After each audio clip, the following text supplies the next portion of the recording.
Well, hello and good evening, Free Enterprise fans. We are here broadcasting from the Airbnb that Zeromus and Fusoya have been hanging out on vacation for the last 4 weeks. They're finally out. They're coming back. They're off vacation. We're here. We've got Dathis and Brickhouse in the back making dinner. Up in front here on the microphones, of course, I am Demarine too. I am joined this fine evening by Funnel Cakes. Hiya, Funnel Cakes. How's it going? It's going well. I'm excited to see some Moonveil mixer. A lot different from the Potion Party flags we've been running for the past 4 weeks, but I think it's gonna show some very different gameplay, especially with the big boss hiding at the end. Yeah, absolutely. This is definitely much closer to what we've seen in the past in tournaments, where it is a lot of objectives, one Zeromus at the end. Options abound, thankfully. 6 of 7 objectives instead of 8. And of course, as we've mentioned, Fusoya is back on the table. And we also have the ability to agility anchor with curse strings, being shooken out of the drawer back into the seed. And with our hero, we have a lovely anchor. We can give her minus 15 agility and make these bosses a lot less speedy than they were in Potion Party.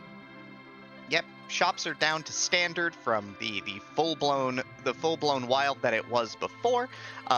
Items are back in boxes too. Like I said, this is a pretty standard tournament setup. Like, this is kind of, if we were to run a tournament, you told me, hey, these are Mirazima Zone flags for the next event.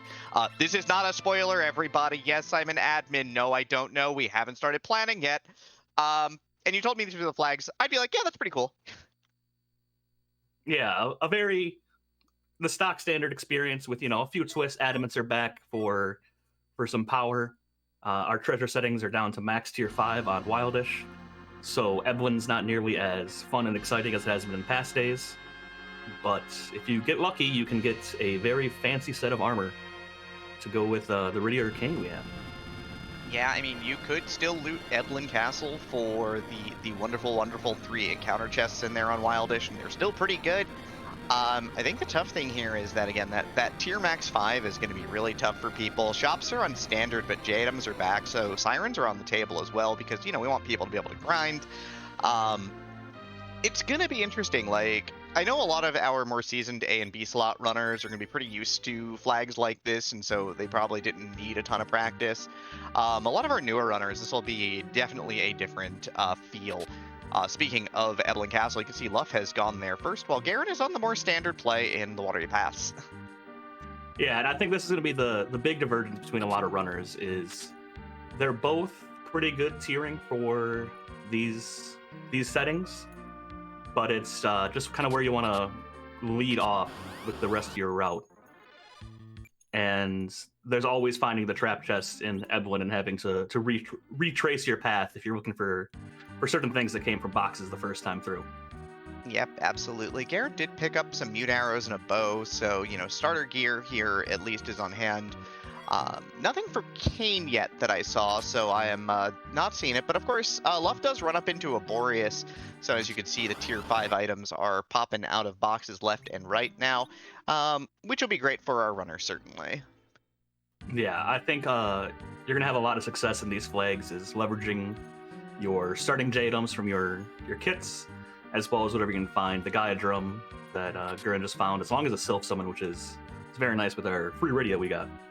Yep, considering that Leviathan is tier 6 and Bahamut is in tier 7, we are unlikely to find either of those in boxes early on or ever. So, the idea being here that Sylph is kind of about as good as it gets at this point.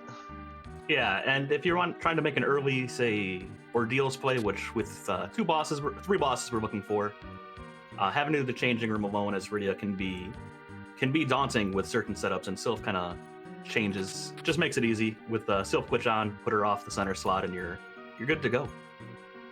Right, I forgot about some of the demotions here. Leviathan is actually tier 5, but, again, tier 5s are still going to be, not something that you find every day.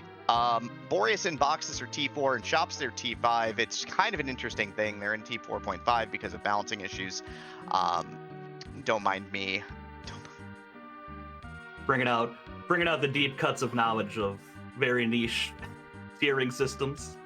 But I mean, it's good to know what you're gonna pull from any of these boxes, and trying to use the weighting of some of these areas to your advantage of hitting higher end items. Yeah, also noting that Treasury, which is where you normally would go to get the occasional pickup of a tier 7 item, especially on Wildish, is just going to be probably, like, if you're looking for a Leviathan summon, that's probably where you're going, honestly. It's going to be 16 rolls at it.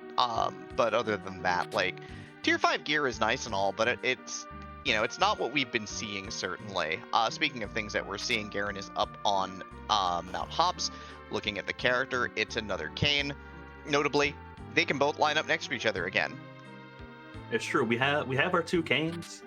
A boss fight that I would like to see somewhere else. The Gaia Drum should make quick work of it, but this fight's usually free again, with the bosses now being affected by things such as hourglasses, coffins, fatal, things of that nature. Yeah, like we said, it's kind of back to the standard stuff, to the good stuff that you know and love. So should be pretty good. We didn't start our runners with hourglasses this time around because, you know, we're not going to be that nice. Encounter chests are off the table for key items, but the moon's back, baby. We're going up. Also, the moon's required, but we're going up. Moon's back in business. It's no longer just fancy crystal swords for your Cecilus teams. It's key items. It's objectives, and that's been a lot of divergence I've seen in even my own seeds. Is do I hit the moon, or do I keep running around on the planet Earth? Yep, absolutely. That's always a big split in these C types of seeds. LUF is going to back up and finish looting here in about 5 minutes. Guerin's in Antlion Cave at this point in time, doing a little bit of minimized looting here. It's a pretty bad loot overall. The other thing that's back on the table, boss hunts are back, baby. We're back in a boss hunting flag set for a tournament. It's been a minute. Golbez and the Fubul Gauntlet are out there somewhere in this wild, wild world, and we're gonna make you fight them. Gotta fight at least one of them, and you spend the entire seed going, I sure hope they're not on the moon. Well, Golbez can be on the moon. I don't want to see any moon gauntlets. Don't want to deal with that. Those moon ones are spooky. Yeah, I mean, like, you know, Fatalized are just 40,000 health. The Ogopogo altar sure exists. Hope you like fighting red dragons, because I do.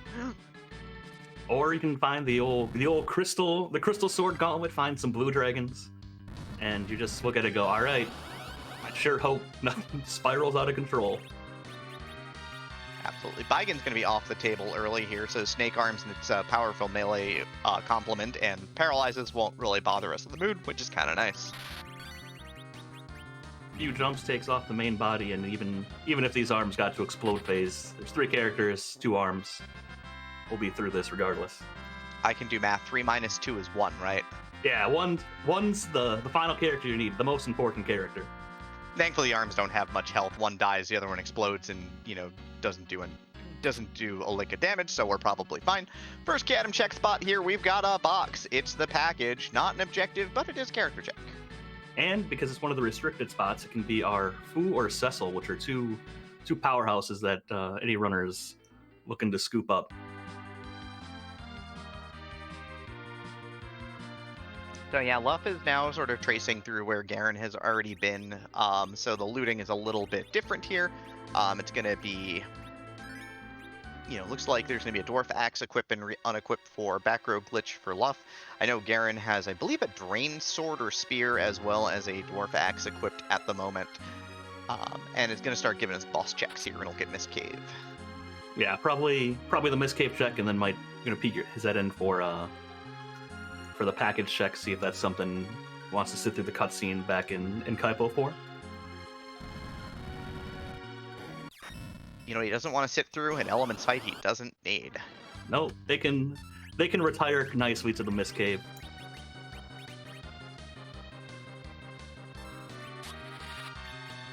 That was a Palom, if I have my back of twins right? Orange cape? Yes. Look, I don't know. I'm washed up. I've never been very good at the twins. I'm like, well, turn around. Let me see the front of you. Let me see your shirts. Yeah, that was a black mage. We are getting some confirmation of that. Also, LUF did find a dancing dagger, which, as usual, always a nice thing to find in the early game. A lot of people can equip it, and the DD effect is pretty good, doing 400-ish damage. So Gonna save some of these consumable items for slightly more annoying fights like Baron Inn and just get through this for free. Notably, with Rydia being the hero, we will never find another Rydia in this seed, and also, even if she's dead, she is getting experience. Correct. And we've already found our dupe of the duplicate cane, so we're not going to be finding another Palom laying around somewhere or anything like that. That was the one and only Quake Kid.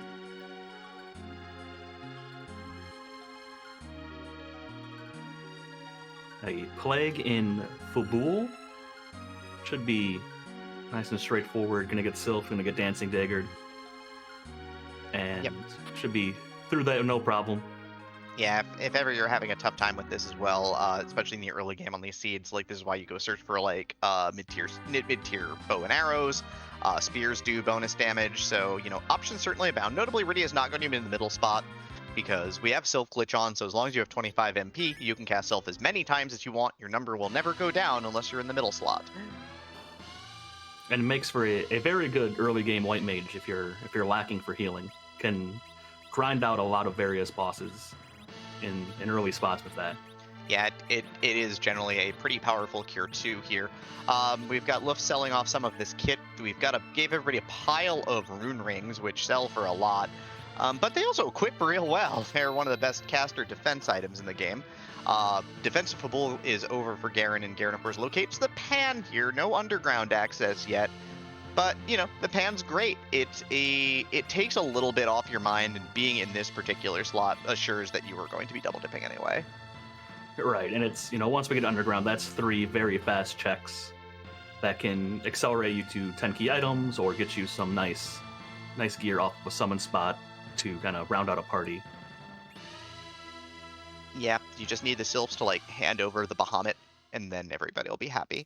A Bahamut, an Avenger, the real goods, not the white shirt. We have plenty of those in the Tail Cave.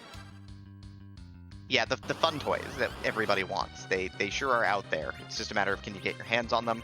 Again, LUF is sort of tracking through the same things here that have been tracked through already. Now is also doing the defense. I don't think he's got a Sylph summon. He's got a DD, and he's got the Dwarf Axe, and he is going to... Looks like the game plan here is going to be to parry with Rydia, because she's not going to do an awful lot. Yeah, and with these items, should be able to get through this just in time, I think. You'll be close. This is super tight. This is not going to make it. Just the timing, because the speed of it's high enough that if you're not really pumping the damage out, like Rydia doing 0 on her turn and delaying, not sure what action to take with Rydia was really bad. The Sylph summon was really key because it was doing 900 damage a turn. Yeah, keeping the damage moving. Sylph will also be very nice for this Antlion. Because I don't think either of the canes can one-shot it. Maybe with a good dancing roll you could. Yeah, it's going to be real tough. We've got an Odin summon and an Hourglass here in Baron Inn, so the goods are here. It's pretty great. Swings with the Dancing Dagger, probably not quite what you want to be doing here. In a bit of a spot here, we've got Guerin, who's going to Sylph the Antlion in the first seat here in Baron Inn. This should one-shot pretty effectively, in fact. Yeah, by about 500 damage, and tops off the single hit the cane took. A little bit of chokeable action coming onto the Plague right now. Be interesting to see if LUF starts cashing in some of the J items that were found, either in Eblan or throughout. Yep, we're going to get a little leg action here too. Rubikin's in our second spot. We should be generally fine here. LUF is trying to use kill strats here, trying to kill the Rydia, but can't do it fast enough, so is having a bit of a time of it here. This is probably where the plan is going to be cash out a pile of items. Speaking of cashing out items, there was a Blizzard Fire Off, which does proportional damage to your health, but it also gets your elemental bonuses. So this is going very swimmingly for Guerin. This early game's looking real good. Yeah, the canes are nice for a lot of these counter bosses. His jump usually doesn't trigger anything, and the early Sylph is helping out tremendously. Yeah, there's the Glare, which is going to come out, but it's on such a long cycle, and this particular spot is so slow that it's unlikely we're going to see it again before the 1 or 2 Sylphs we need to finish this fight off go off. There it is.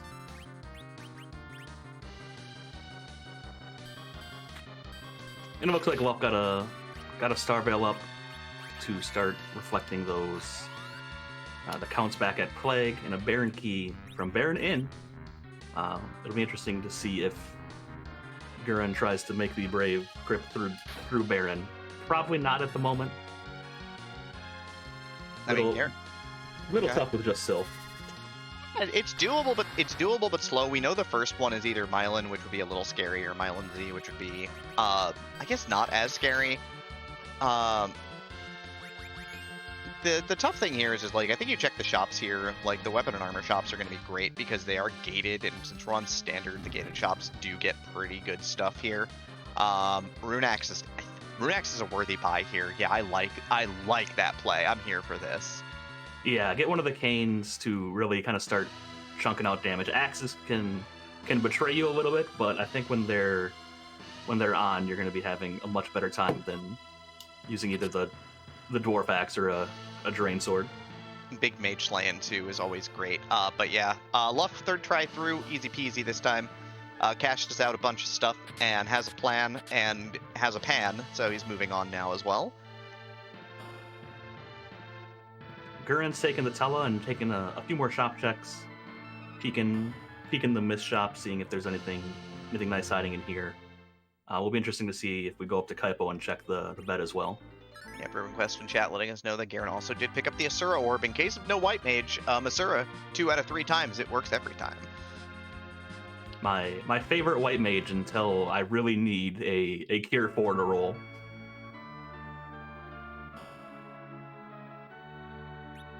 Oh, looks like we're going back for the Palom now. Yeah, I find this to be an interesting call, certainly. Knowing is here, again, with the ability to siren it up a little bit, you know, maybe looking to quickly accelerate the kid up the ladder, power. And with the 1 hourglass we picked up, could very well go into Eblan and do the first trap chest we find, and potentially life glitch some Palom spells up, and just get him to Virus or Quake pretty quickly. Yeah, LUF doing a little bit of supply shopping here, grabs some heal potions, grabs an extra ether too here. Does find a Sylph Orb now. It's going to cash out 30k for the power, so looking pretty good now. So that'll balance things out a little bit. LUF still has Baron in, but that Sylph Summon will help immensely. Guerin, well, we've got the Baron Key and we've got the Mountain. I like the Mountain here. You picked the Batella, 3 boss checks for our boss hunting. Get them out of the way. It's a lot harder to fade ordeals in Moonveil Mixer compared to something like Potion Party. Yeah, boss hunts actually have a big shift for that because, you know, like normally you're up on the mountain if you're doing the mountain in Potion Party for some reason, this reason being Cecil usually, you were real unhappy to see slow bosses up there. Now it's just like, well, if I run into Golbez, he's not anywhere else, and I can get this off my checklist early on, and it feels pretty good. Right, and you know, even a gauntlet's, you're also very sad, especially in the back attack gauntlet, but it's a required boss. You're like, well, my opponent's coming here anyways, probably, so it's a balanced time loss. Bahamut on the wrong side of the screen here for Guerin, not in hand, but as an enemy. Gonna fling an axe into its skull. That's nice, quick, easy, painful, but easy. Gonna add Palom to the squad here. Yeah, our team's coming together pretty nicely. I'd like, you know, replace the cane with a proper white mage, and I think you're feeling pretty good going throughout the rest of the seed. I believe your white mage is probably waiting for you underground in a shop for $4,000 a pop, so. And we found our first ordeals boss, and that is a D-Lunars. Yeah, looks like LUF picked up a Blizzard Spear as well, so it should be in good shape. Yeah, pretty happy to see this boss early. It can do some rough things later in the game. Notably with Dancing Dagger and use Blizzard on the Blizzard Spear, LUF's going to make pretty short work of this, all things considered here.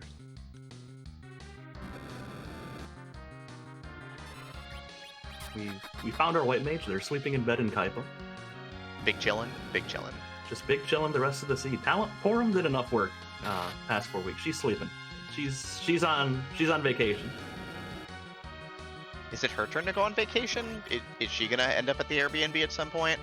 Yeah, it's the tournament with no forums, which would probably be greeted quite happily by a majority of a good amount of people of being anti-forum.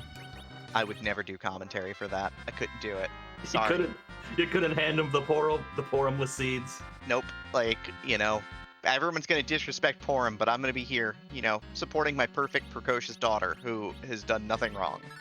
I will admit I was kind of anti-Porum, but these past 4 weeks have really brought her to a better light.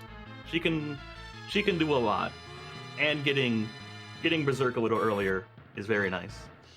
Yeah, I think the other big thing actually is that sort of Rydia has, you know, Rydia's been as you lower the tier of summons, you know, Rydia gets better and better, but like just with T Wild and the amount of money that was running around last couple weeks here, Rydia was the queen of the first half of this tournament for sure. Bahamut was a monstrosity, tearing apart seeds left and right. Not quite as easy this time around here, so I'm still willing to be on Team Rydia. My favorite black mage. Access to AoE Crystal Sword is always good. Yep, so second boss here is Orbs. So basically Guerin's difference right now is that LUF has taken a look at the chests over in Castle Eblan, and Guerin has finished Baron in where LUF lost a little bit of time on the defensive Fabul, so it's kind of what we're looking at right now. The nice thing with Sylph also is that Sylph makes coming up here a lot nicer because you do have to solo whatever boss is waiting for you beyond the door there. Sylph Summon will make your life immensely easier for that. Correct, and I like Guerin throwing all these Cure 2s we start with. Nice extra damage against the undead D-Lunars to avoid getting sent into a virus script. Throwing Cure 2s at this slot, I guess everyone's been watching the vanilla speedrun. It's the secret everyone needs to have in the back pocket. I know I've thrown Cure 3s at them too. Found a stack of them, and it's time to hurl. So yeah, LUF is through Orbs, Guerin is through D-Lunars here, both runners not having any real troubles at this point in time on the mountain. What's our item first? Is this going to be our underground access? It sure is. It's a magma key for our runners, Baron key not yet required, although it is an objective that Guerin has access to at the Baron Castle basement throne. Third and final boss here is Pale Dim, thank goodness for the non-elemental Sylph. This could be problematic. Oh right, Quake counters. Hope it kills. Good luck. Hope it kills and hope we don't die from the Quake. I believe in you, Sylph. I too believe in the Sylph. Look at it go. 1100 damage. Easy game, easy life. LUF's out of here. No Quake, no problem. Enjoy your magma key. The second half of the scene is open up to you to explore the wonders of the gated shops, finding even more enjoyable J items to spend your very hard-earned cash on. Yep, looks like the orb strat for Guerin is looking pretty similar here. Kill the defender because it can heal. Leave the attacker because you don't want to get Globe 199. Sylph the back a bunch, which will keep you alive through the 10% mazers. And this fight is... Sylph makes this fight go from, you know, marginally challenging to even less challenging. Yeah, CPU's on the list of bosses it's always probably slow, but Sylph for a good set of heals can grind you through it at any spot. Yeah, you see this on hook routes. Sylph gets you through this even like on the hook routes where it's just like orbs have 23,000 health, but I can just sustain this forever. LUF making the way down to Magma Key, not surprised to follow the underground access. It's going to give you the pan completion, a look at the Feymarch bosses, a free item down in Feymarch, and with Rydia, we have a Warpcaster on the ready to double dip in Dwarf Castle.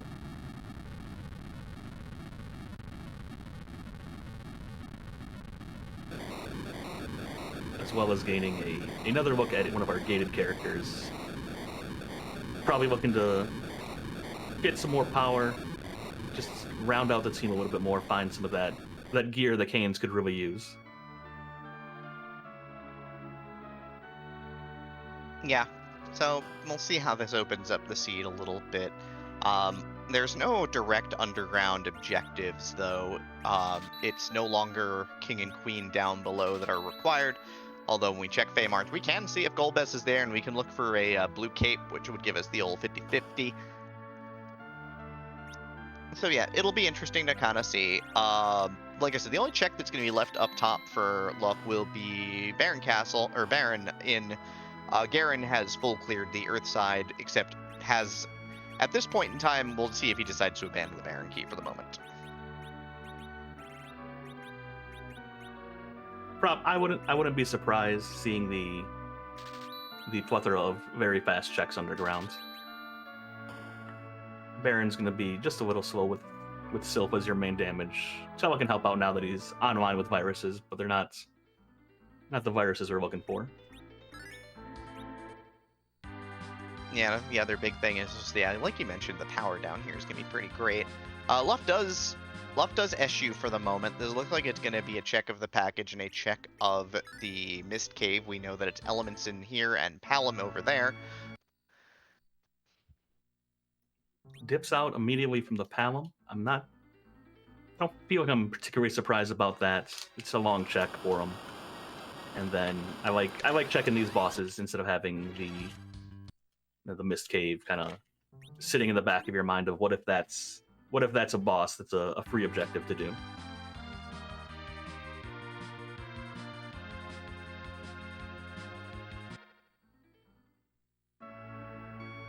LUF heading looks like into Baron Inn to complete the overworld. And both Rydias have hit over 1,000 on the Paladin, so they're through nice and easy.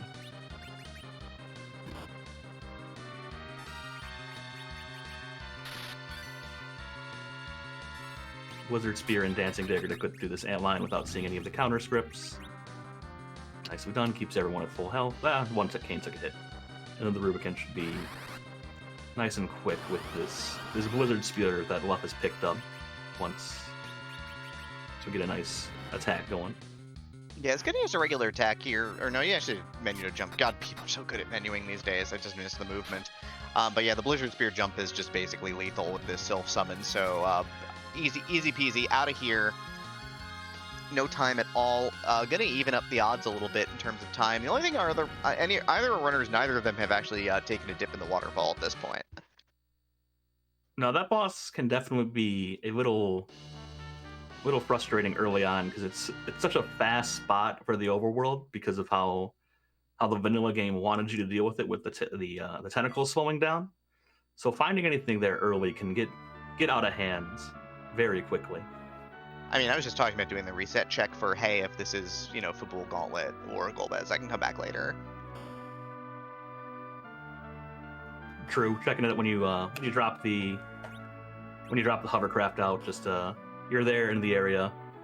Good time to see if you have to come back at any point. Yep, but now Guerin opening up the whole the underground here. LUF has cleaned up Baron Inn and is going to get his airship underground slightly quicker here, it looks like. Runners are even on checks here. LUF with a very slight advantage here going into the underground phase of this seed. Yeah, down underground faster, but Guerin's up a Palom, and it looks like LUF is doing the shopping trips first, while Guerin's going to head down and cash in at least the Pan Bonk. Yep, LUF picks up a handful of Ether 1s here. He's going to do some chest looting as well as he loops around. Notably, again, Tier 5 means a lot of this stuff is going to be garbage, but hey, Ether 2, not a bad pickup here. If you had an edge, Drain Spears for darting are here for sale, 12 grand a piece as well as an option. Yeah, that Drain Spears have been something to keep in mind. The 3,000 damage dart is nothing to cough at.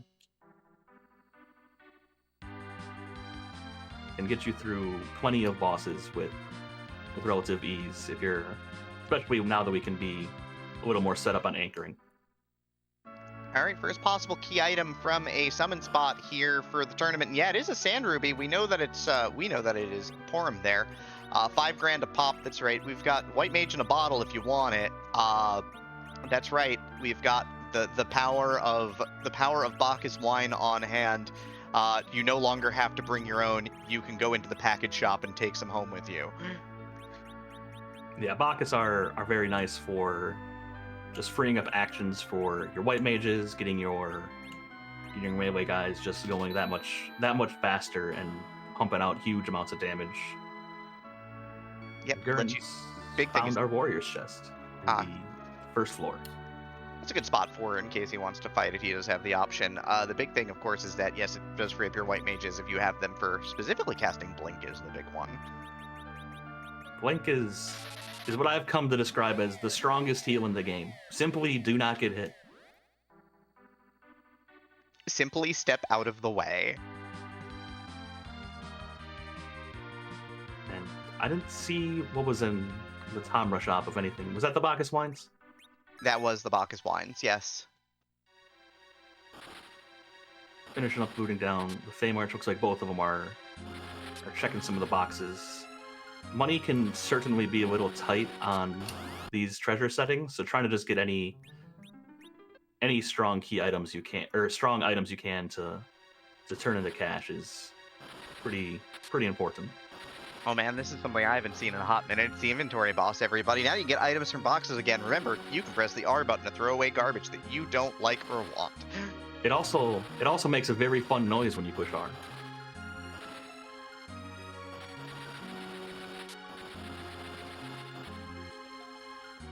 A spoon hiding in the Fey March for us. Another key item to the list, and keep that in the back pocket for an Edger and Edward that shows up somewhere early. Otherwise, down here we've seen a lunar staff. There's been a Gungnir lance. The strength ring was located. A couple whips which sell kind of meh, but you know, not the worst certainly. I'm always happy to see a strength ring, especially where I'm not opening the Zeus Gauntlet out of a box at this point in time at all. Strength ring is being there for you to keep you increasing your party strength and hitting harder and harder. We've found the water snake in the Fey March shop. Leviathan's on wine. Rydia's become even stronger. Sylph has done good work this seed, but it's time to power wash. Yeah, I'm back on vacation, everybody. That's not a pleasant Fey March. DKC's a little nicer now that he does his script and leaves, but it's still a lot of wave. In that spot, in the Asura spot, you do have to survive 3 waves of about 900 damage a pop. It's actually probably a little on the lower side than that, but it's about 900. So, you know, good luck with that, I guess, for now. This party is not exactly known for its hit points until you get some levels up on your canes. Yeah, good luck with that. Have fun, I guess. I'll fade that till the end, and if someone beats me on it, they got me.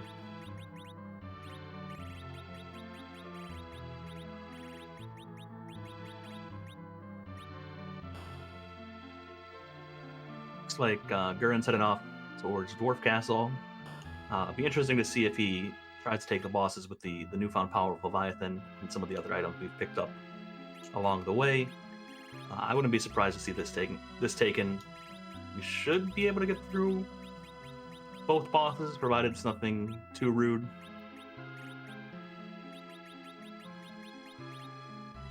And with the tenting up, I think that's looking like it's the plan. Yeah, Guerin's more interested in Dwarf Castle right now, so sensible play. LUF has still got to look at the bosses in here at this point. The big difference here, I think LUF has Bacchus wines. I don't think Guerin does at this point yet. I do not believe so either. Went right over to Dwarf Castle after exiting out of the Fey March, spotting those 2 bosses. And LUF with the instant exit, doesn't even leave the tile.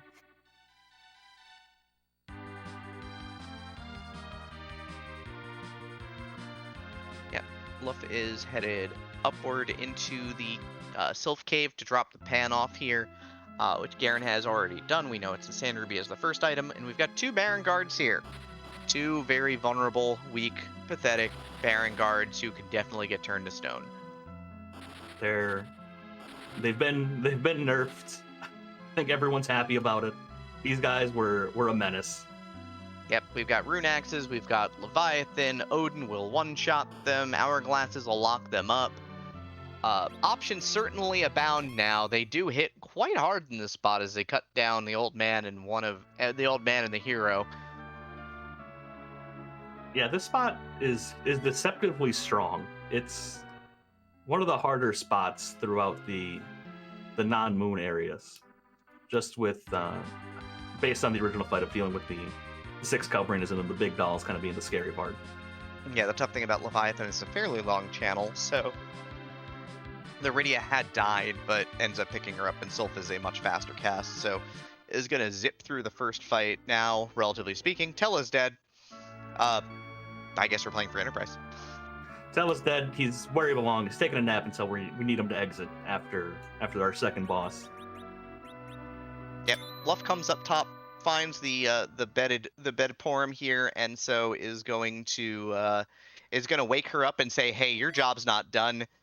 Better White Mage shows up on Guerin's screen though. Yeah, unfortunately, we've upgraded our White Mage already. That Sand Ruby is just gonna stay in the inventory, I think, for now. Yep, one of the Canes goes to the bench for Guerin in exchange. So now is working a pretty balanced party. White Mage, double Black Mage, Fighter, and Dead Man. And this Virus Cast should finish it up and give Rosa a nice, what was that, 40,000 experience slingshot? Not dead yet. He's still alive. He decided he did not. He's here to kick some more, and it's unfortunate for the Rosa. Haven't located sirens yet. So yeah.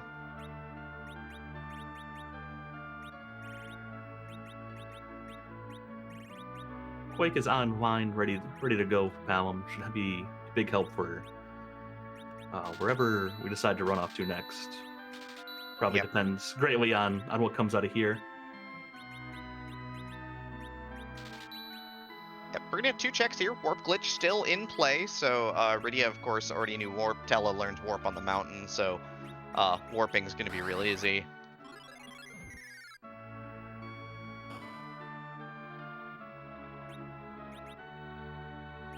That is true. John Burkhead in chat is bringing up our non-siren option. Some D machines up on the giant, provided we find a darkness crystal at some point. Dark Sword here, Murasame, available if you warp glitch. If you don't find Edge soon, that's going to get converted to Baron dollars. So yeah, Edges and a free Moonveil to go nicely in our mixer. I mean, the nice thing is that if there's a boss that hits fairly hard in like the Ribbon Room, you can just use that to nullify it. Oh no, Dwarf, please stop. Why are you blocking the stairs? You terrible, terrible Dwarf, you. LUF doing the thing that Free Enterprise players have been doing for a very long time. He's checking his freebie. It is a required Twin Harp for the first half and a required Darkness Crystal for the second half. That's pretty good. I'd say Fabul has the goods today. 10 out of 10 for the treasury here. Wait, wrong treasury. 10 out of 10 for Sheila. She's the best. She's saying, "Hey, I know you need these things, so go do them. You're gonna have a grand old time with them." If my math is correct, we have at least 4 objectives open to us right now. We have Cave Magnus open to us. We have the Baron Castle Basement Throne open to us. We have 2 moon spots open to us. Yeah, hunting a couple bosses yet, but we're in boss hunt go mode now, which is the scary one. Oh yeah, I want to be in key item hunt go mode. Looking for bosses is the most nerve-wracking experience I ever have playing Free Enterprise. And as we just saw, the Job Dwarf is a music teacher. I know we have a few of those floating around in our community.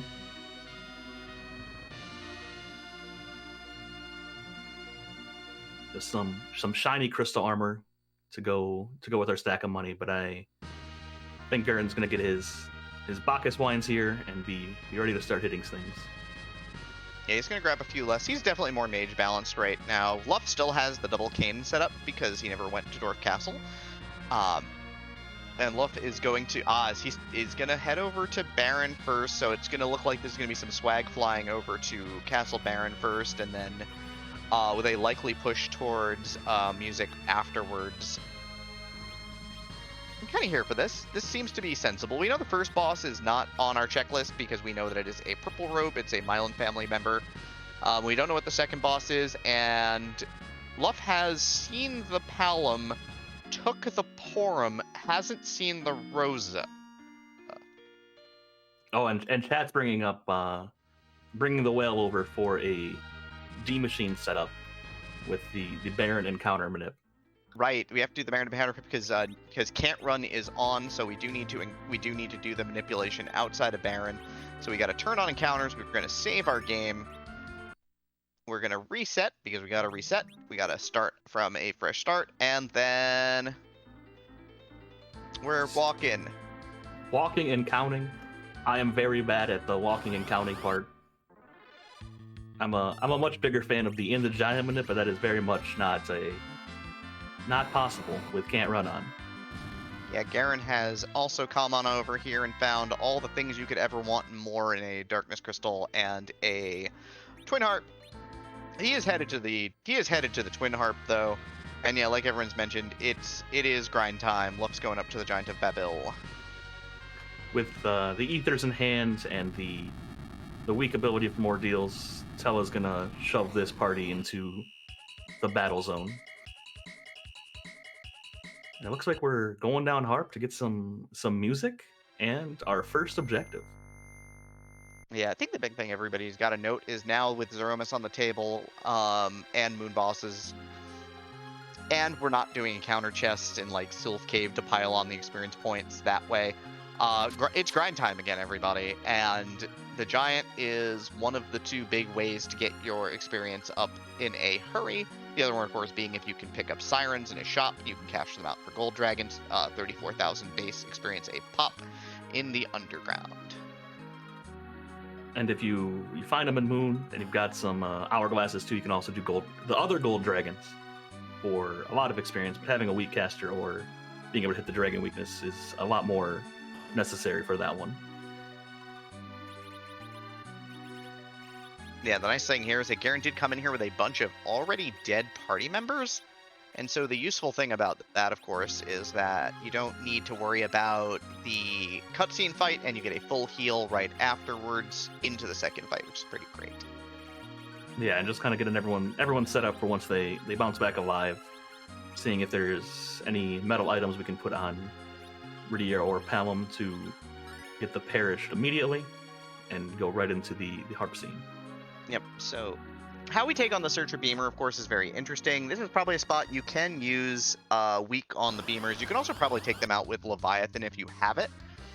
Just one-shot the two front ones and it'll summon the first D-Machine right off the bat. You do need to be a little careful, but certainly doable. We're going to go with weak strats here for safety, so he's going to take this the slightly slower way. Guerin's going to kamikaze his way through the cutscene, and I guess we're going to have to cut the commentary because it's almost time.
So, of course, I am going to interrupt the music for some technical notes here. The first thing you'll note is that Guerin was able to use Leviathan to some effect on the summon or the zombies in the Mylan fight because they don't get as much magic resistance. LUF, on the other hand, is setting up so that his killing effect on the D Machine can be the self-summon. This is actually pointed out by John Burkhead. Thank you, John. So that, you know, you can actually heal up because the fire does percentage damage. So killing with the self-summon means that you will also top up afterwards, which is super good.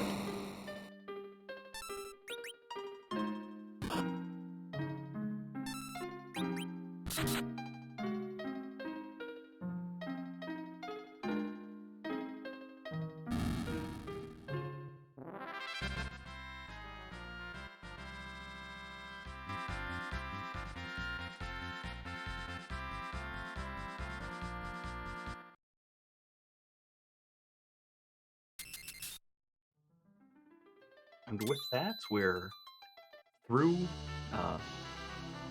music, and we have found ourselves a pass, which, depending on how the moon is laid out, can be very helpful if we have to come back for finishing up, say, forging or finding a Golbez or Fool Gauntlet buried behind a key item. It's unsurprising how useful that scrap of paper can really be. Yeah, saves what is it, 2.5 minutes of a walk from the very top? I'm remembering correctly. Thereabouts, yeah. It's a hike. And I haven't been counting. Do we know how many dragons LUF has done so far? I apologize. I've lost count. I'm not taking that good a note on his D Machines. The big thing is I think that Horum is the character who's in sling range here, so she's going to get the full complement when all of this is said and done. 3 plus 4 at the moment. Oh, that's a Demist and Waterfall. Hello, Demist. Good time to take a quick dip in the waterfall here. This is not necessarily required, but the key item is held by the Demist. You can go check Rydia's Sunbathing Mother afterwards and see what she's got for you. So that's always great to see.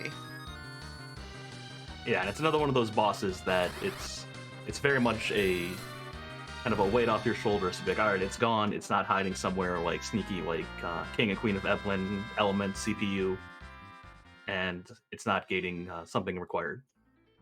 Yeah, the double cross note here is that LUF is using Chocobo because it has a slight cast delay, so is taking advantage of that cast delay to be able to get double life glitches off. So basically, when you point life at an enemy that is dying, it is raised on the spot, but all enemies have 0 vitality, so it's raised with 0 hit points, and therefore gives you double experience.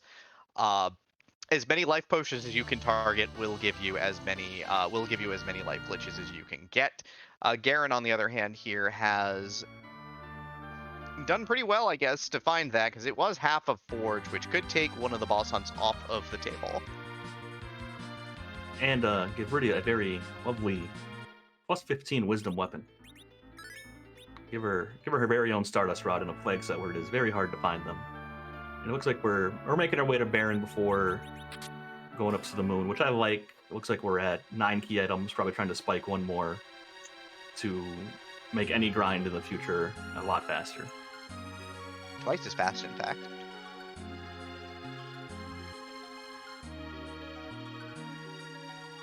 Continuing with D Machines, I would assume it's got to be pretty close to the last one.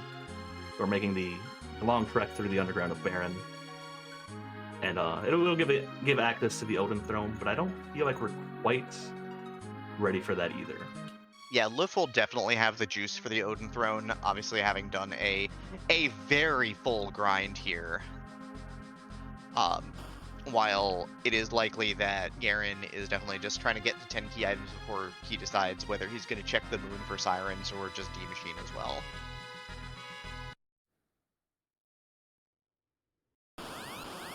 Now we've had back-to-back Mylon fights. Mylon Z on the harp, going to find other Mylon right away. This is more accurate, I think.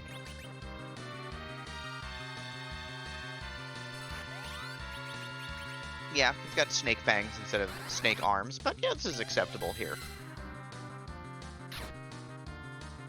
And one jump was all it took.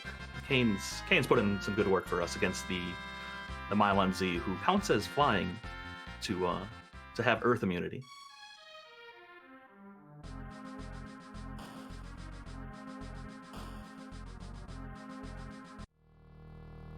And hiding on our Baron throne is an octopus. Not quite what we're looking for. Don't tease the octopus, kids.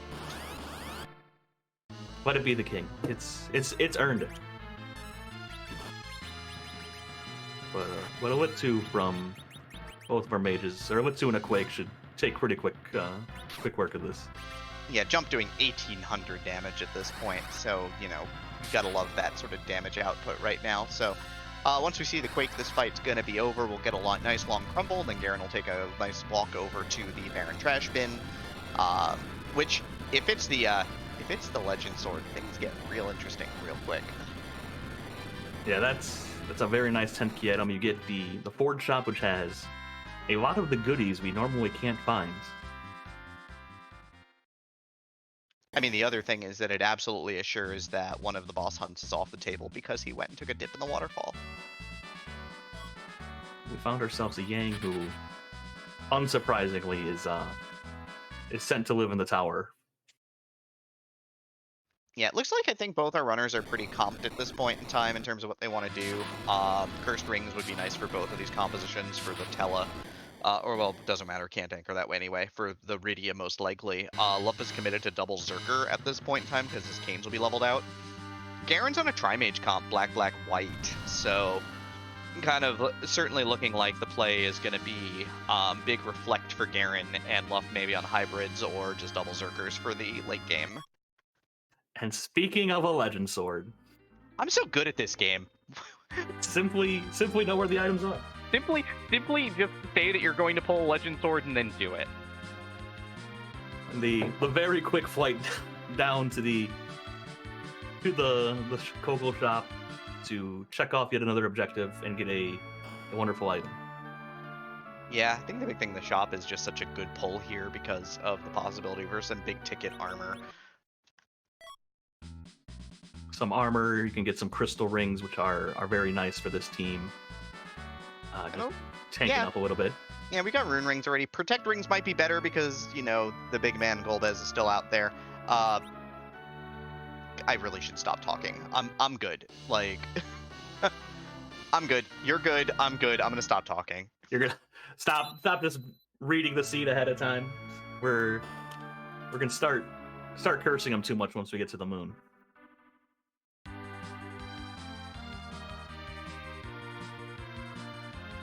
And that Legend Sword came from a Baron key that both runners had fairly early. So I'm wondering if that plays into any feelings of potentially being behind of the two objectives. I mean, I suspect that the runner who's going to feel the most behind will be if LUF comes back and does the direct play into Waterfall, into Baron as well. LUF will be the runner who is feeling pretty behind. I think Guerin's probably feeling pretty good, but he's going to go and give us a check of Baron Castle Basement Throne. LUF is wrapping up the big number, 1.06 million experience points. Power for days. We're giving Rydia a nuke. We're taking no prisoners when we get to that moon. Yeah, it's going to be full hybrid strats for sure. That's a lot of gas at this point in time. That is not a great boss to see down here, but we can jump, so it's probably fine. I don't mind this. No, it's just gonna be a little annoying with if the weeks go in the wrong place, but the jump should be all right. Yeah, the tough thing about the jumps is that it will cause you to take extra melee attacks, but as you can see, the first swing was for 250. I think the tough thing in this spot is that you just need to be able to set up, and you do actually need to try and stop up the melee attacks, because as you can see, the frontliners are getting absolutely pasted. Yeah, and LUF's making the found the one blue robe. What's missing 2 of them. Yeah, he's gonna come back, reset. This is a full heal as well, so if this is Gauntlet, well, it's not gonna take all that long. He's got the gas at this point. Yeah, how about a second, injection of experience? It is just the Water Hag here, so this is just an absolute pile of experience, not that we needed it. Yeah, this party's got the violence at this point. Yeah, it's gonna be, I think, probably finishing the giant, and then I could see tearing through the moon after this, being as you're already with the darkness crystal, or already on the big whale and can just go right on up. Decker and Fiery Blizzard are correcting me because it is actually 3 robes there for Gauntlet. Please, I beg of you, I'm making myself look bad. You're just balancing out, perfectly calling the seed twice in a row. Going to balance out the scales as we fly up to the moon to see what kind of fun waits for us there. Yep, LUF now has gotten 1.1 million experience points from the giant, so. And maybe the last spot's a gauntlet for 3rd grind.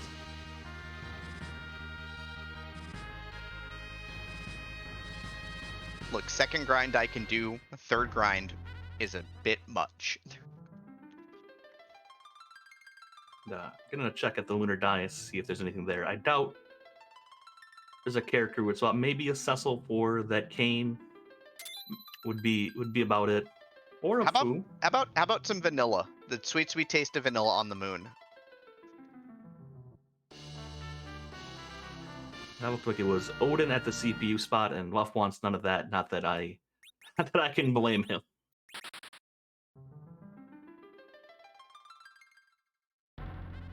It looks like we ditched Hallam there for the Fusoya.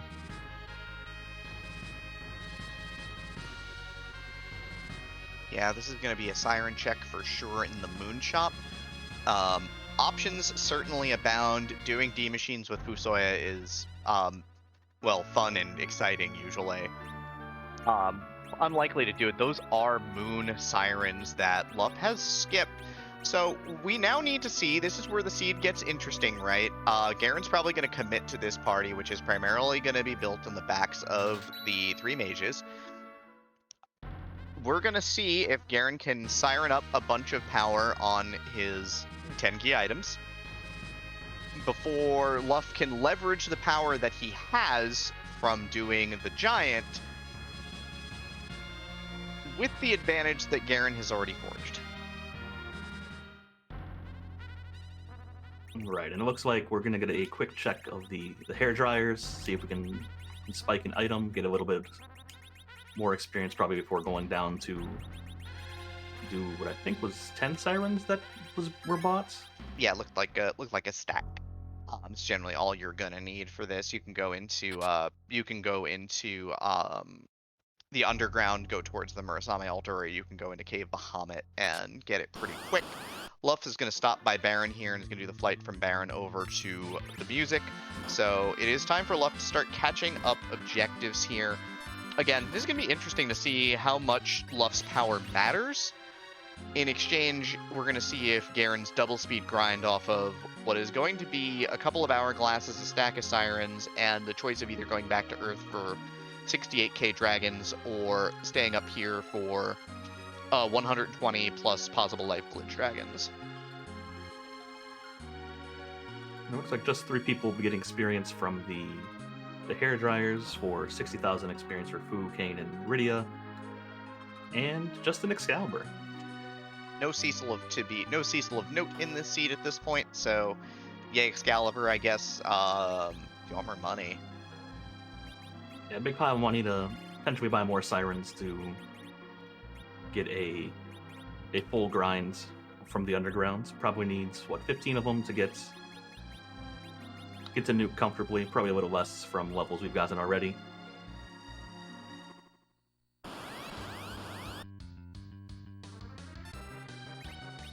As we're going in for our second music in a moment, as Teffa kamikazes the Dark Elf. Yeah, being the only man standing makes this a very sensible play. Gonna get through the cutscene real quick. We are going to get a reprise of Fisherman's Horizon from Final Fantasy VIII, which will be grand. I really enjoyed that game in general. Guerin is going down. His grind is going to be a moon grind for sure. I think he's going to go take this to floor 7. That's the other spot where you get double golds. And grind down there, and then do the Ribbon Room White Spear Altar right off of it. And if he gets a boss, well, he's going to come back up and be done.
And Nuke makes quick work of that Mylon Z.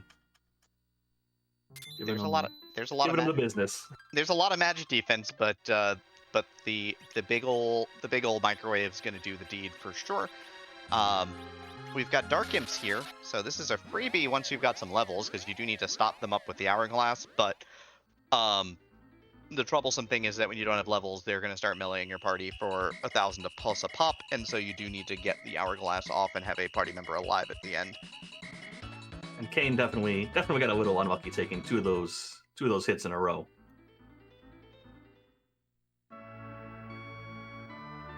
There we go. That should be through for the Hourglass. Now it's just a matter of getting Rosa back up. The nice thing with this is that you can instant kill them as well. You can choose to use, weak into attacks, into life glitches, get you extra experience points. If you have coffins, you can use that for extra experience points. If you just want to get out of this fight real fast, we're going to probably see LUF turn these to bricks. Just cast stone and be done with it. The stone cast, as you hope that it doesn't betray you and whiff. Yep, LUF is going to check Baron. Hasn't been in the waterfall yet, so is going to get the sword half of Forge, but not the rock half of Forge. Likely to just go do BCBT right afterwards, so Basement Throne is on the table.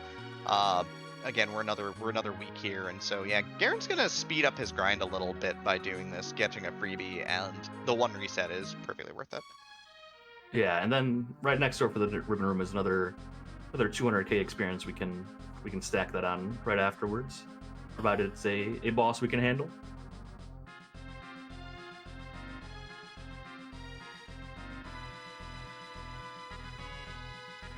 And a tower key, which could be a potential boss hiding spot. Yeah, we still haven't located either of our friends that need to die this seed. No Fubogala yet, no Golbas yet, so... Making good use of the cabins of getting everyone back to full after getting a nice bit of experience. Definitely useful when you've probably gained more than 1,000 experience life on, and maybe not 1,000, but you've definitely gained a bunch of mana.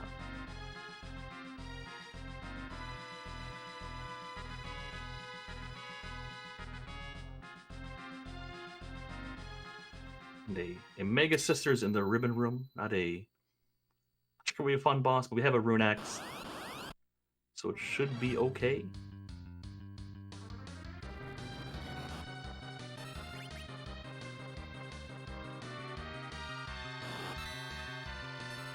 Can't recall how much these fires do. They do a good amount. Maybe it's not as okay as I thought. Yeah, it's gonna be some blink casts to stop the melee hits from coming through. This is gonna be Sylph Summons. This is gonna be a concentrated attack against Cindy to try and just shut this fight down. The big thing here is that LUF was able to get a jump off with the cane to start here, so now these nukes and big melee attacks are all going to go through with little concern. That's a 7,500 point cast, which is real nice. Yeah, those are some real nice numbers from the Riddy. You don't always see her getting up to that, but with the rune rings and a couple other pieces of gear we've got them, you can get her going pretty good.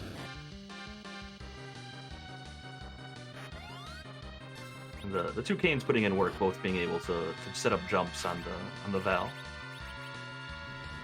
Yeah, that Ice 2 doesn't really do much to Rydia, which is really nice, so that's pretty good. The blink setup continues here. Gonna Bacchus up the cane and start casting Quakes. LUF just microwaves, just tearing down the Barren Castle basement throne here. You mentioned that this is a Crystal Sword for groups. Well, LUF's got it. Yeah, there's at least one group boss down here that is not going to enjoy getting the Crystal Sword to the face. Yeah, Bahamut is a absolute monstrosity of a spell against, say Mega Sisters. Against 3 enemies standing in a line for us, ready to get a dragon thrown at them. Yeah, and the dragon hits in a line. Who knew? It's so perfect.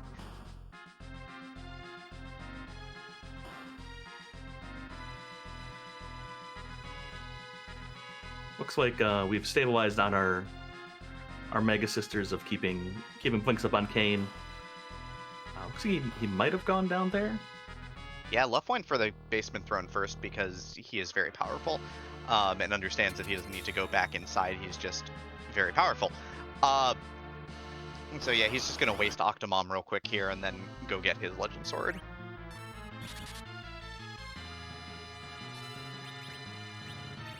And I definitely like coming back to the check. You're still hunting those 2 bosses.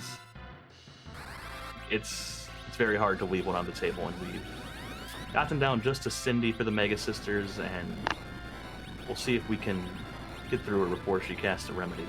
Yep, it is 2 melees and then the raise, but we're not going to see it because Kane's Rune Axe swing is good for the big finisher there. And yeah, 200,004 experience points total. And we'll see. Another objective and 2 more chances at some goodies. Hey, we found another Bahamut orb. And a rat tail that we can't use with the hook. So yeah, Guerin is through the 2 bosses down here without much concern. So likely to need to pick up a little bit more juice for the Barren Castle basement throne, and then but first things first is he's in face check mode now for sure. LUF also pretty much in face check mode at this point in time, so likely to go and check the waterfall next. Then we'll forge, and then it's just gonna be a straight up foot race at this point in time. Guerin with the pass is likely to come back to Earth after doing a bunch of face checks. If he finds a boss down here that he needs, it'll be kill the boss, head back home, do the basement throne, drop the pass, and fight Zeromus. Yeah, depending on the bosses that might be up here, LUF could possibly hit 2 of them up here, depending on how they lie. And it looks like we're coming down for Dwarf Castle, which had been faded earlier, for right. another 2 boss checks. Yep, big vanilla Ogopogo here, which Guerin is very disinterested in. I think he's disinterested in washing out to that fight. It's a very powerful boss in a very powerful spot.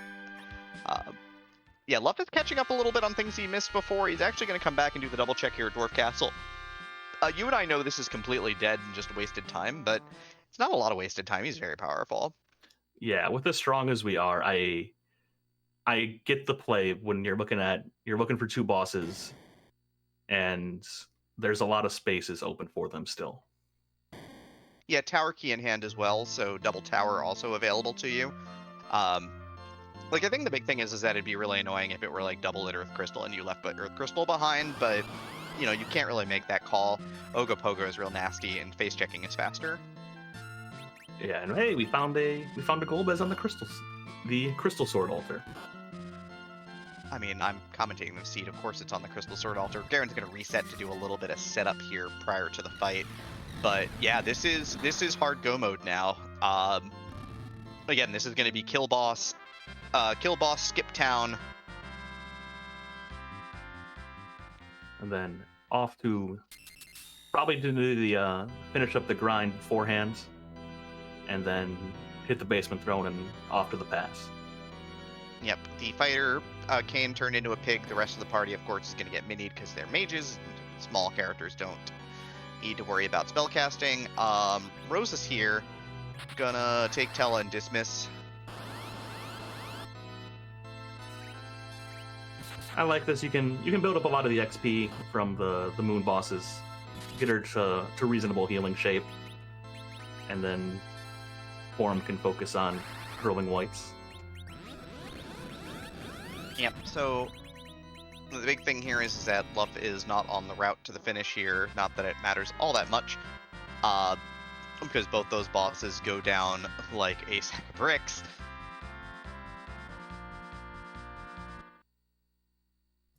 It just very much comes down to does LUF hit the moon and go kind of right to the Golbez is kind of the big linchpin, I think. Yeah, so Starvale's coming out here. It is going to be Fusoya at least, which is great. Tella's less great, but you know, we're living this life right now, I guess. You know, you can hit the fire 3 button. That does okay damage. And the notable thing is you got to do some damage in this spot. Yeah, the magic here is not particularly high, so it's a lot of work to keep everything up and going.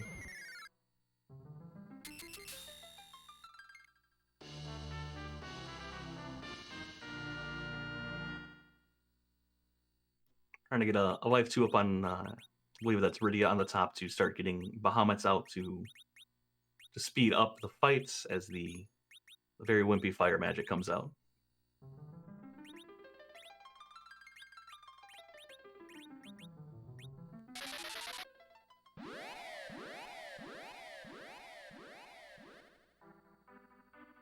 Golbez really wants to stop that Rydia from casting that Bahamut. That was all 3 spells in a row, going right at her, and it was getting close to knocking her down.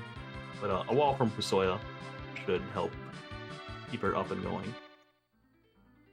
Yeah, the Bahamut Big Bang Cannon is probably going to take us the rest of the way home at this point in time with the fresh wall up. We'll probably see Nuke out of Fu here as well. No, he's going to actually try and get a life spell out here. Going to try and keep the experience flowing for this party. Yeah, help cut down on the number of sirens that you need to hit once you come back to Earth. Yep, LUF here, still in face-checking mode, of course. Does not have Forge, so would need to locate Bubble Gauntlet, do it, locate Golbez, and do it. But then would, if the Gauntlet's up here, then he finishes on the moon, just going straight down to the bottom at this point in time, because we know Golbez is down there waiting for him. Yeah, that's... Thinking of spots we haven't seen anything, and it's both tower bosses, both hook spots, and the Luca cave, or the sealed cave. So that's just those 5 spots that could potentially, and the Murasame altar are 5 or 6 spots for a gauntlet. Absolutely. So now Guerin's got to decide how much grind he wants to get, because Golbez is put in his place. The power of fire from the sky compels him to give up the ghost. It's a Zeus gauntlet. I mean, I guess it's okay for the Kane here. It's not a big deal. But yeah, Guerin's gonna decide how much of the old grind he's gonna do before he does the going down below, and then he's gotta come back and fight the Baron Cattle Basement Road and Zeromus. LUF is coming back to Earth. Interesting. Oh, remembering the waterfall cave. That'll give him his Demus and the rest of Forge, and it looks like. Are we going back down for that Ogopogo, perhaps? Maybe? We'll see. We'll see if this is a cabin drop here at the bottom.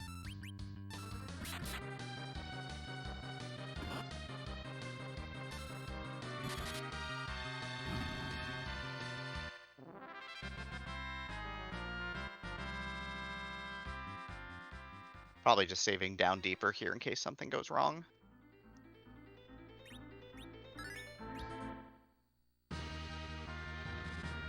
Oh, probably going up to do Gold Dragons here. That's right. Yeah, just taking the save at the lower point rather than next to the Crystal Sword Altar.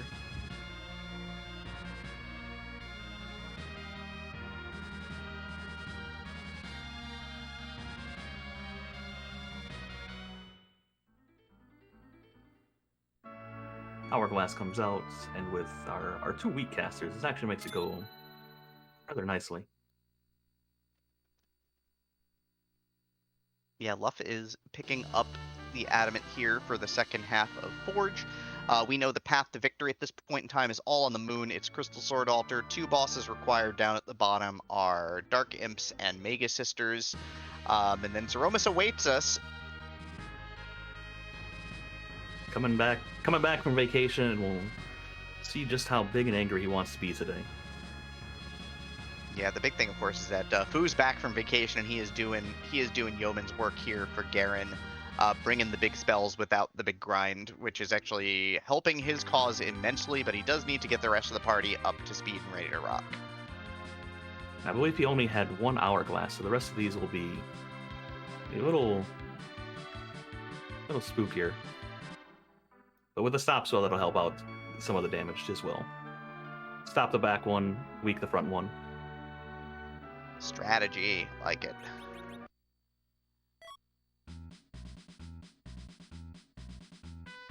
See if any purchases are made from this Forge shop.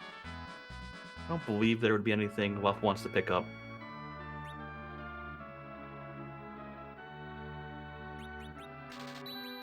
Just a life staff for the Porum.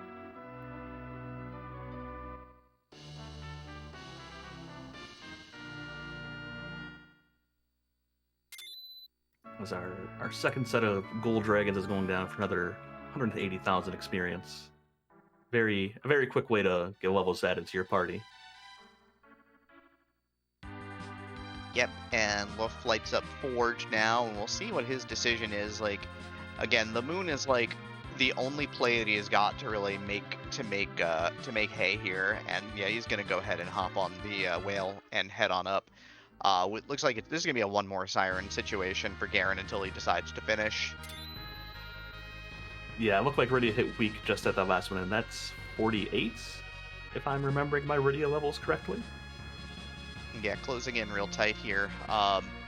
This is probably the last one that is needed.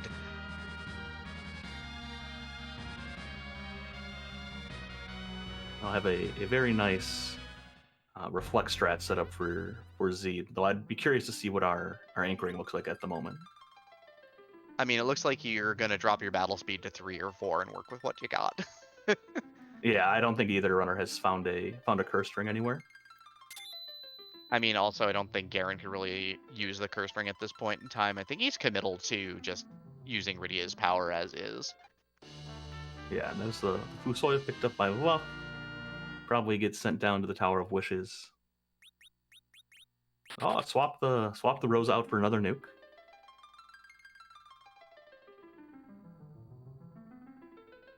Yep, that was a 1 more situation because he's got the big spell. He is ready to wrap this thing up. LUF is now heading on down. The only real, like, he's even gonna skip the Murasame altar and go straight down. So he's skipping the top to go to the bottom. We'll see if he takes on the Crystal Sword Altar, if he's going to check the 2 required bosses first. it's a slight efficiency piece, but it's probably not a big deal in the grand scheme. But in a race that's feeling like it's this close, it might matter. Yeah, having to come back up with the crystal sword and then either walking down or flying down for the pass is cutting into some of the precious seconds for how tight this will be together, especially with us going into the battle fight now. It shouldn't be too much of a problem just getting her out of spins and hitting her with the big spells. Yeah, dropping to battle speed 3, which will be helpful for setup, and it'll be helpful, obviously, for those Aromas fight with Reflect. The big thing with battle speed lowering is that it does increase the amount of reaction time you get at the start of the fight, as well as reduces the chances of you leaking turns in between, but it does increase the amount of frames it takes for an ATB tick, so fights do take a hair longer. Yeah, it's a very fine balance, but as someone who's tried to do a Reflect shred on BS1, it is not a pleasant time. You have to be very crisp with your inputs. And by very crisp, we mean, like, right there. You have to be perfect for the entire fight. And that usually only happens when I've walked into Z and gone, oh, I forgot to change my battle speed. Well, time to be on my game. Time to try.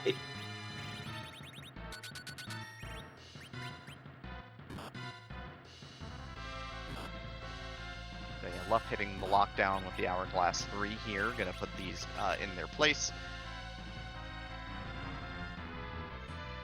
Yeah, the big spells are flying here. That's gonna be, I believe that's Nuke and also its brother Nuke. And yeah, this is gonna go real fast.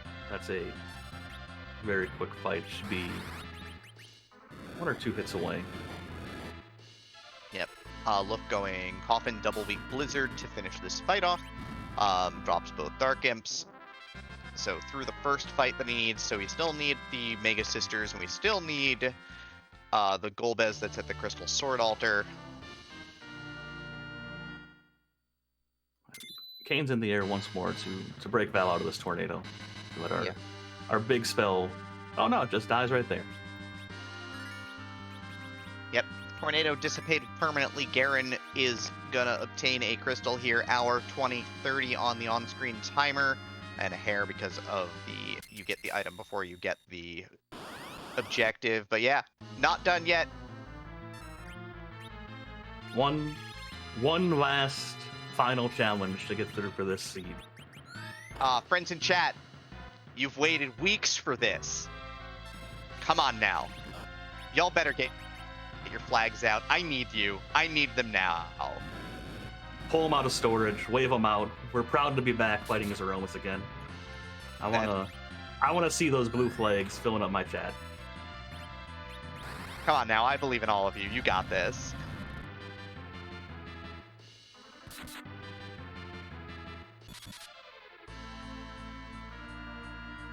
Little swag fly for Guerin, but hey, it's back. We're back. He's back.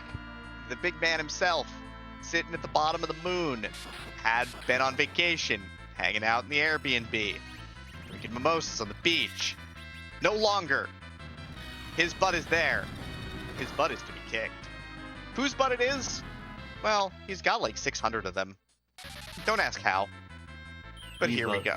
He's a man of many butts, and we'll kick them all one way or another.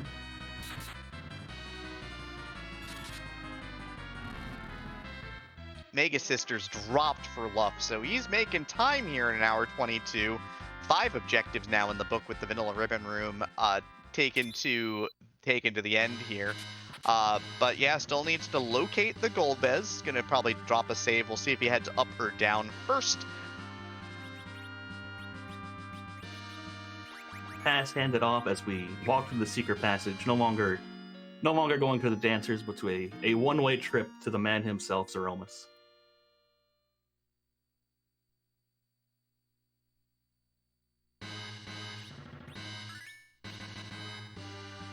We make the first Z fight of this half of the tournament, walking up the final set of stairs. The big thing is that you do need to obtain the crystal from 6 objectives in order to get the crystal that you need to transform Zeromus from his completely undamageable first form to the form that you can fight. Zermus has, interesting enough, 61,000 hit points, and we're reduced to 16,000 or less through direct action. Will refill and go to the second half of the fight.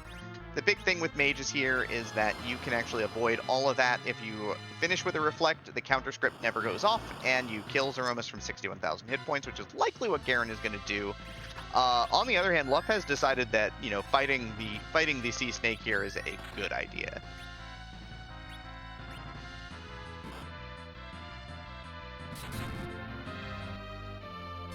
First shake from Zeromus. Here comes the crystal. So we find it in the inventory. We'll see who we get today.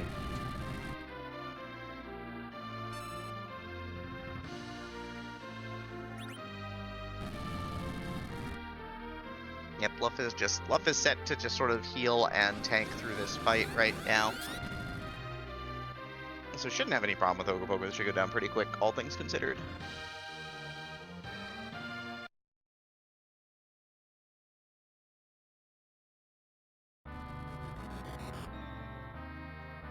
Fitting.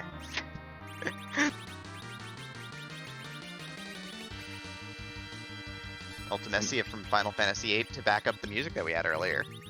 A very themed seed today, and the Moonveil we got early on as our reflecting target.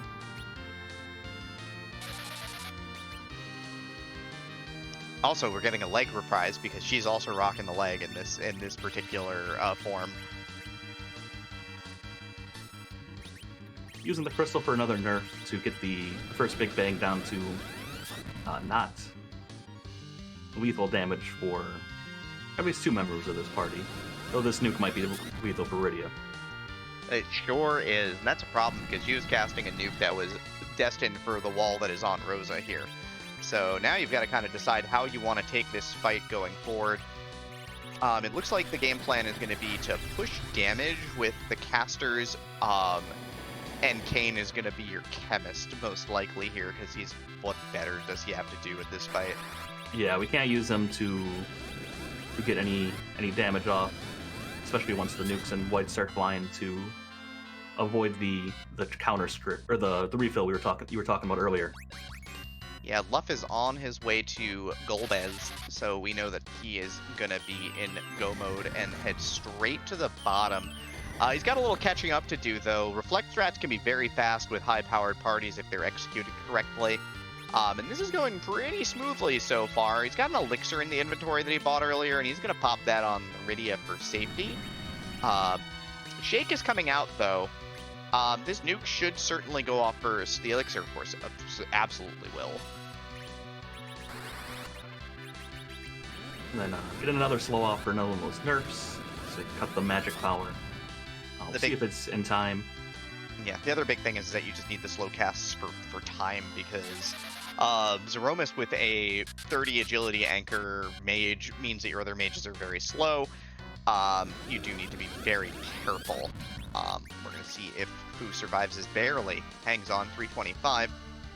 But yeah, slow Big Bang. We'll see if actually nerfed or not. Fu is dead, by the way, no matter how you slice this one.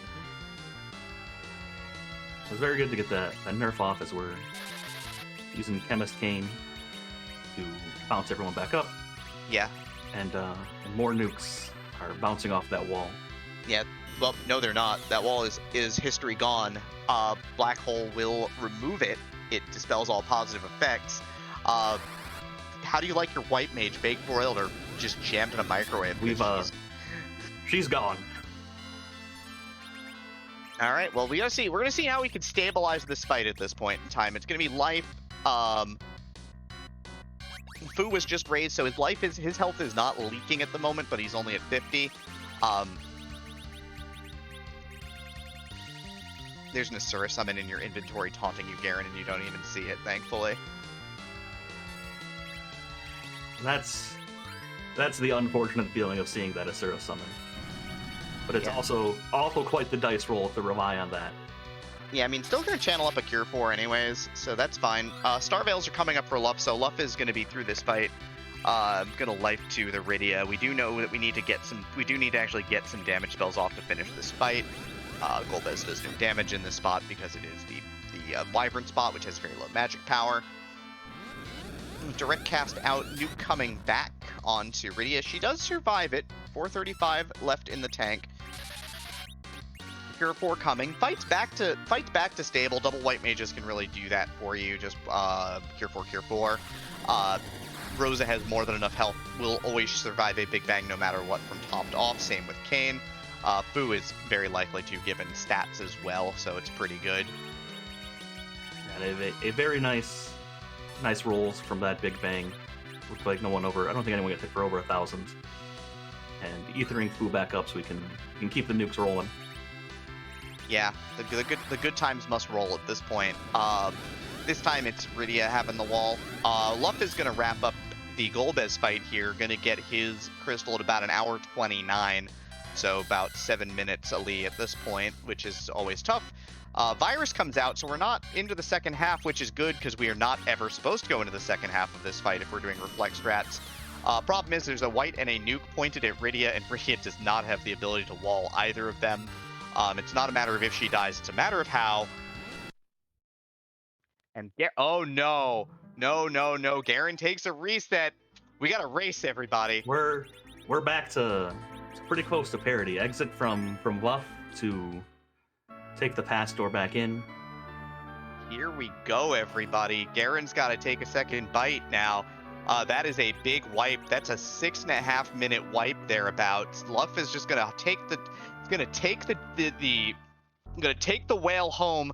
Gonna fly over to Troy and use that pass. You get a full heal at the start of the Romus fight, so all you got to do is save. So just in case.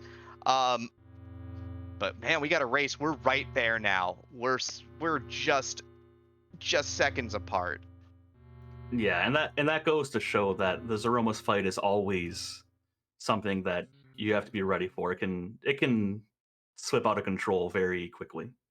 Yeah, the big thing is you got to get those double slows. Yeah, Fiery Blizzard's got the right of it there. Levels or not, you got to hit that double slow, otherwise you're gonna get absolutely wasted in this fight. This is a setup for what looks like some pretty bog standard hybrid strats for LUF. So gonna double Zerk, double caster. I take a triple caster with this composition.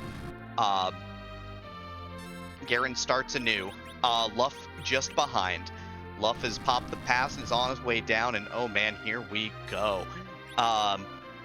LUF's got stats to spare, everybody. LUF has been grinding, leveling, flexing on some bosses for your enjoyment, then leveling and flexing and leveling and gaining levels.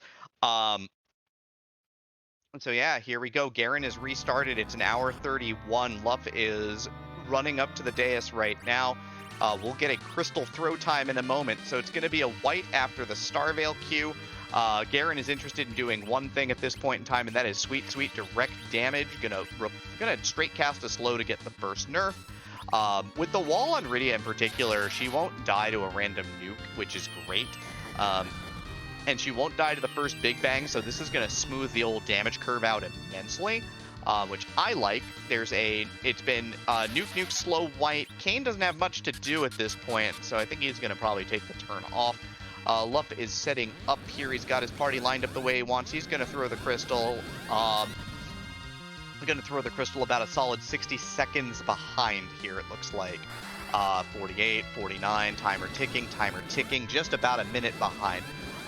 Yeah, Rydia actually got targeted by that nuke, so we got the bonus 2,000 damage. That nuke wasn't as big as some of the other ones, but hey, 6 grand. This is set for a very clean and consistent kill this time for Guerin without having to, like, bounce back from an early dead Rydia, so this is looking pretty straightforward. It's going to be white nuke. It's going to be white nuke, and we'll see if LUF is going for straight reflect strats. Or not. I think that's going to be a direct slow. Big Bang number 1 is out for Guerin. That's probably the end of Tella's night. Not that he was doing terribly much for us, although he is a direct cure forecaster, which is always nice. Is going to bring him back, because what else are you supposed to do, Kayn? You're taking the day off. Another nuke cast. It's usually 8 or 9 casts to finish this fight, depending on stats.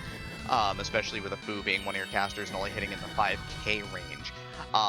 Rosa for 7k. We've got nukes coming out on both sides, but this fight's looking really stable, and the 1 minute advantage is holding out right now.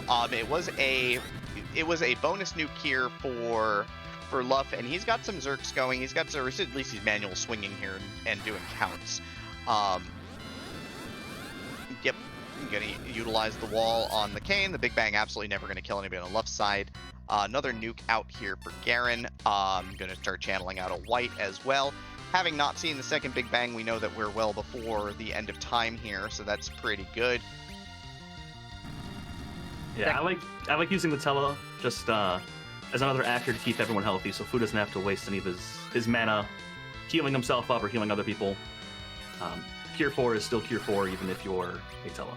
Yeah, it's 100% of your health if it's single cast, so he just keeps the damage and the good times flowing here. We've got another white out. Yeah, those are such big casts those are just gigantic casts on left side. But yeah, Guerin here, the big white cast, gonna Elixir, just make sure that his party is all topped off hale and hearty, because that's what your chemistry team does. Another nuke out for LUF. I can't do the math. I couldn't count for both of them, but yeah, LUF is making real good time here. It's just gonna be real close. It's a flash and a bang, and I think Guerin's just gonna hit the line first, but not by much. And the ding in our ear says we've been joined by him after completion of this race. GG's.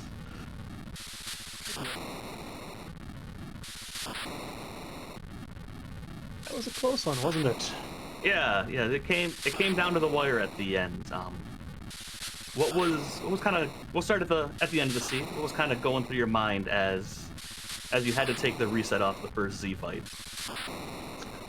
Trying to figure out how to get my timing straight with that one. For some reason, the first fight didn't seem to go well at all, and yeah, I was just hoping they may switch the Tele around and maybe it'd go better the second time. Yeah, it seemed like it really stabilized nicely having the Veil on Rydia instead of, I think you had it on Rosa the first time, so you can't catch the unfortunate counter nuke that I think slowed you down just a little bit that first time of being able to chuck out damage. It didn't help that slow was also too early, so it didn't actually go off, so yeah. Yeah, it was but it was very nicely done the second time. It was a very, very clean and stable reflex strats, especially getting the Tele up to help kind of keep food topped off, be ready for a Big Bang if it came back through. Which it would have if that last nuke hadn't worked. Yeah, and I think the rest of the seed was very well done. What was kind of your thoughts? I guess the big divergence was LUF went and did a grind much earlier than you did, and kind of leveraged a lot of power through the moon, while you kind of just took what you had and were able to kind of work your way through the ribbon room and the white spear altar.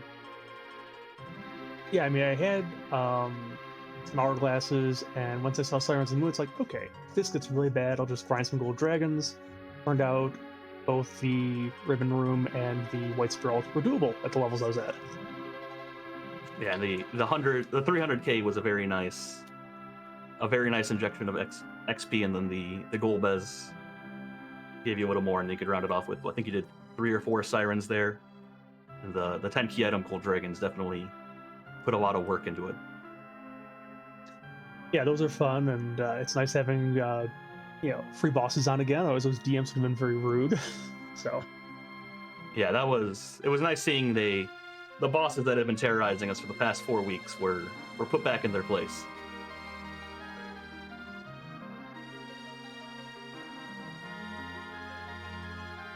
And we just had a finish from LUF as well. 1 hour, 35 and 58 minutes. GG to him as well. But the seed kind of picked up on its speed about halfway through when you turned in the pan and got pretty much the keys to the kingdom there. Sheila had the goods in spades tonight. Yeah, Pan I think was from Babul itself, and then Sheila gave you pretty much everything else, and you were off to the races there. Just a gauntlet missing from us. Yeah, did we ever see it or no? And, we didn't see it on stream, so it's hiding in one of 5 spots, I think. Just missing the 4 on Earth, and then I think the Murasame altar was never peaked. Okay, I didn't peek Bahamut either, but I guess it wasn't there either. That was a turtle. Oh, that would have been fun. Yeah, that was faded by both of you. I think rightfully so. Yeah. On the moon, it's like by the time I got there, it was like just a boss hunt. So, you see the wrong boss, just nope out. But any closing thoughts? This puts your team up 1-0 for this week of how you're going to approach next week, or things you're looking to change from how you played, how you ran this week. No thoughts right now. I'm gonna watch it back and see if someone has pointed out something I can improve on. So it's always that.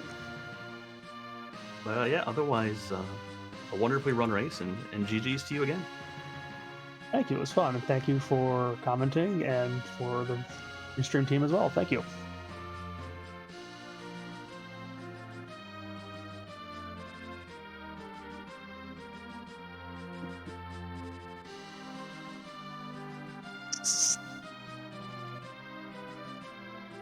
All right, as we're watching through the rest of it, I believe we're going to be joined by LUF for an interview as well.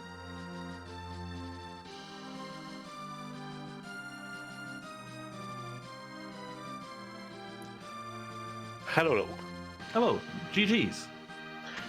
Thank you very much. So, I'm gonna start with the big divergence of the two runs. What pushed you to go D-Machine when you did instead of some of the remaining overworld checks? Oh, let's see. The most obvious reason I knew I was at least stuck with Porum and Rydia, and I thought to myself, you know what? Already have Tela, I already have Weak. There's no reason to not go D-Machines. It's a very efficient grind. You can run with the chart. I mean, you can quickly get a lot of levels. Sadly, I overdid it. I actually counted bad. I missed a bunch of double live glitch, so I ended up doing something like 27 instead of 24. But that's a very quick way to get nuke, and at the same time, you always wonder if you don't go in the giant. Is Golbez there? Is the Fable Gauntlet there? So I wanted to check. No, and that made sense. I mean, then the two bosses of another free grind from a water hag at Elements, and then I think it was Odin at the second spot. But it's definitely two spots that are always kind of weighing on your minds when the boss hunts have returned. Indeed. And I mean, if you actually manage to get, that infamous Golbez, or wherever he is, you always tell yourself, okay, I took the right route, I did the right gamble, and I'm in advance. Sadly, I was not thinking I was in advance at that time. I mean, I totally messed up at the beginning. Badly took a note on which chest on the left tower was actually the trap chest, so I had to redo that. I lost a good minute there. Wiped twice again Plague. I'm not proud of myself there. Seriously, it was a very bad play from me, and I was already feeling behind after all of this, and I told myself, well, maybe Guerin actually also went for the same place. I actually took the same route, and I was feeling behind, so I told myself, okay, the best play right there would be to go directly to the moon and do both of the ribbon and the white spear altar. I told myself, okay, what can I gamble here that could pay off? And my first thought was obviously Dove Castle, and that did not pay off at all later. So I was feeling so far behind at that point. Yeah, and that makes sense. If you had felt behind, is taking the gambles to try to push yourself back into the lead, and I think that's kind of what it came down to. Is if you're feeling behind early and making some of those plays can tip it just slightly to the way, but either way, it turned out to be a very tight race for both of you. Yeah, I was very surprised. I kept feeling I was behind, and I was at goal base, and I say, oh, you know what? I still don't see a GG from Guerin. What's going on? What I did actually locked out with the DMS, and he didn't check. I mean, I know there is some players out there that don't check anymore, but I was quite skeptical at that point, and I simply told myself, you know what? Maybe, just maybe, back when I was on the moon, maybe Golbez and Fable Gauntlet is not on the moon. So, you know what? At Ogopogo, I'm gonna do it too. And the moment I saw the hook, I told myself, yeah, if one or both of these are actually behind the hook, I might have catched up. And, well, sadly, I was wrong again. And that actually answered one of my next questions. I was curious what pushed you to doing that Ogopogo when you just had the bosses left. But yeah, looking for an out when you were feeling that way. Yeah, exactly. I told myself, you know what? If I haven't lost yet, it's probably because what I'm looking for is not on the moon. That was pretty much my reasoning at that moment. So. Still did Ogopogo, then found Golbez, and I was still, what is going on? Why haven't I won? And then I chat with Guerin, and I learned that he actually wiped ons. So all those gambles actually would actually have put me behind instead. But I can count on someone like Guerin, who's actually very, very good at this game to actually do that mistake. So I couldn't let myself not do those gambles. No, that's a perfectly understandable. GG's again. Do you have any plans for how you're going to approach preparing for next week's matches or matches in the future for this half of the tournament? Well, obviously I'm gonna practice a lot more. I had the time to do a big 6 runs before today's game, so I was feeling kind of a touch, but at the same time I had the same feeling as we had with ZZ4 and Adaman Cup. Very, very similar flag set. After all, it's kind of a mishmash of all of those. So I had a plan, and when I saw that Daedus actually, rolled a darkness required run, I was like, okay, my plan is all messed up. Nothing's gonna work there. But yeah, I'm gonna protect a lot more. I'm gonna try to see if I can find, a sweeter spot. I had a lot of problems in my 5 first runs. I'm kind of glad I've been able to be in the 130.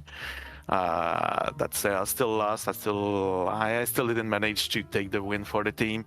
So now all the pressure will be on Salté and on Bardic Panda. I apologize to you guys. So yeah, pretty much practice. That's pretty much all I'm gonna do. No, that's a very understandable way to handle it. But once again, GG's, and Thank you. You ran a wonderful race, and I can't wait to see more of you throughout the rest of this tournament. Well, thanks a lot for now. Thanks a lot to you, to Demarin, and thanks to everyone in the Restream team. What you all do is very appreciated.